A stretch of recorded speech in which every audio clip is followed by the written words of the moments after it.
Magandang gabi mga kapuso! Ako po inyong Kuya Kim na magbibigay sa inyo ng trivia sa likod ng mga trending na balita.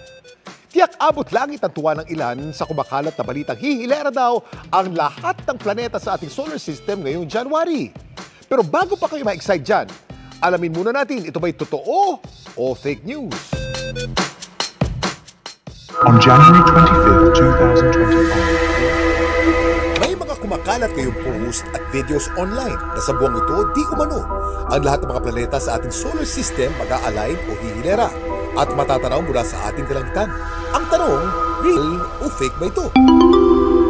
Ang sagot, may mangyayaring planetary alignment ngayong buwan pero hindi na lahat ng planeta.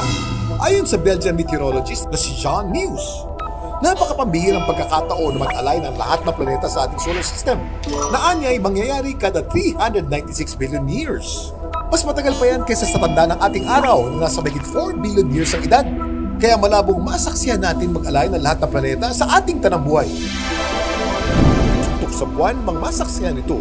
Pero sa buwang ito, ayon sa Pag-asa, sa planetary alignment ngayong buwan, 6 na planeta ang matatanaw ng sabay-sabay sa ating night sky. Bali, yung alignment ko talaga, visible naman siya.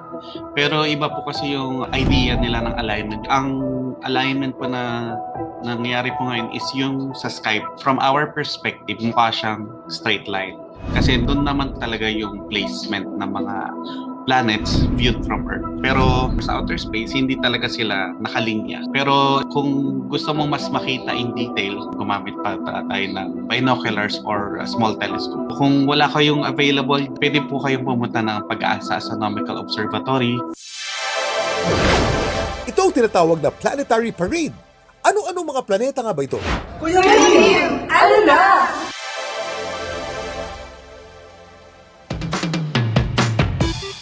Sa mangyayaring planetary parade sa buwang ito, ang mga planetang Mars, Venus, Jupiter at Saturn ay makikita ng ating mga mata kahit walang anumang equipment o device na gamit.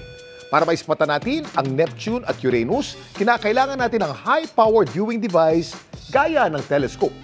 Ang planetary parade mangyayari raw kada taon, pero ang pag-align ng 6 o 7 planeta, gaya sa masasaksihan natin ngayong buwan, ay may tuturing na mas pambihira.